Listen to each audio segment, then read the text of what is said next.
Hey y'all, Jamie here, proud 55-year-old trans woman from New Orleans.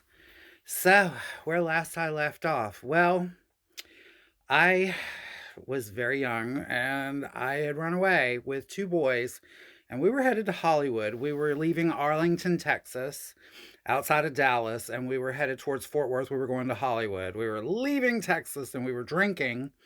We were drinking my mother's Bacardi 151 rum. She had a big old bottle of it, and so we were drinking it. And we got picked up by an old man in a van. He had a bottle of pills that was like a multi, like, there was like at least eight or nine different kinds of pills in there, at least. Like, I mean, it was just a smorgasbord of little colors and capsules and pills. And he was like, Here, help yourselves. And we were drunk. We were kids and we were drunk and we were stupid. We were like, Sure, yeah, okay.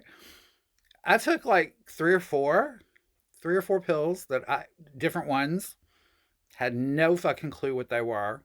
The other two guys that were with me took some too, and we were still drinking. We were hitting the amaretto. We were hitting the amaretto and the Bacardi, and we were partying with this guy in his van, and nothing sexual happened, believe it or not. Like, you would think in that situation that it would have been creepy and like the old man would have wanted sex and stuff. Normally, that probably would have been the case.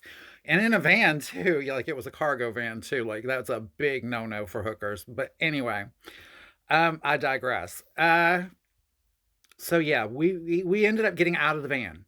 Nothing ended up happening with that guy. We got out of the van and we continued hitchhiking and we made it all the way 200 miles. We made it 200 miles outside of Fort Worth going out, headed towards California, right? And so we're at a gas station and we have my backpack with the liquor in it, and we are hanging out at the gas station. It's like probably 11 o'clock at night at this point. Like, yeah, probably about 11 o'clock at night. And a cop pulls into the fucking parking lot.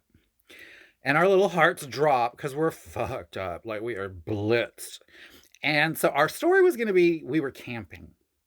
The cop asked us, What are you kids doing out here tonight? This is awful late for you kids to be out here. And we were like, Oh no, we're camping. Yeah, our parents know, child. We're going over there in the woods and we're going camping, right? Mm. The cop didn't buy it. The cop was like, Do your parents know where you are? Who are you? What are your names? Do you have identification? Blah, blah, blah, blah, blah. They took us into custody and they took us to juvenile hall. That was my first time in juvenile hall. And they locked us up in a cell. They locked me in a cell by myself. And they called my mother. And my mother came to get me, right? And so it took her several hours. Like I said, I was 200 miles away, over 200 miles away. I was like 250 miles away from her. And, or maybe 200, anyway, about that. And so it took her several hours to get there. And it was the wee hours of the morning. And she gets me out. And then we drive back in silence, like dead silence, all the way back to the apartment. Not a word was being spoken, honey. The whole way to the apartment, not a word was being spoken. And I was just like, I couldn't even try the kidnapping story. Like, the way we were busted by the cops, I couldn't even try the kidnapping story. And I knew I had like wrecked her apartment. And so we get back to the apartment. And she asked me, she said, I'm going to ask you one time, what the fuck are you on? I said, I'm not on anything. Deny, deny, deny. And I was like, I'm not on anything, and I was, at this point, I'm like, still fucked up, just fucked up, loaded. And she grabbed me by the back of my head, even though my hair was real short from the crew cut. Like, she grabbed the short hair in the back of my head. And she dragged me into the bathroom and she shoved my face into the mirror. And she said, Look at your fucking pupils. You can't even see the color of your eyes. Your eyes are just black saucers.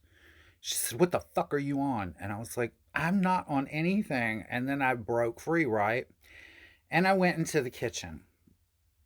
And I'm trying to get away from her. Like, she's going on and she's getting ramped up and ramped up. And granted, she has every right to at that point. I trashed the apartment and ran away. But the next thing I know, I'm standing by the sink and my mother walks up behind me with a broom. and cracks me over the fucking head with the broomstick as hard as she could. Knocked me out cold. Knocked me out dead cold in the middle of the fucking floor in the kitchen. And I was so knocked out, and whatever happened when she knocked me out, when I came to like a minute later, I was in a puddle of my own piss. Like, she knocked me out cold and I pissed all over myself when she did it. And I came to. And this was like shortly before the holidays, right? This was like, yeah, this was shortly before the holidays, like real shortly before the holidays. It was winter. And it was coming up for me. She said, well, you're going to see your father. She said, and you're going to see your father for Christmas anyway. She said, and I've got news for you. When you get there, I want you to have a good time with him and his wife and all that. She said, and I want you to wait until the end of the trip, because I was going there for like a week for the holidays, for Christmas and New Year's. Wait until the end of the trip. And then right before they're supposed to put you on the plane to come back to Dallas, I want you to tell them that you don't have a fucking home to come back to. You're not coming back here. You're staying with them. But I don't want you to spring it on them until the last minute. And if y'all want to know what happens next, y'all know the routine. Be here tomorrow and I will too. I love you all. I love you all for watching, and I love you for the comments. Talk to you later. Bye-bye.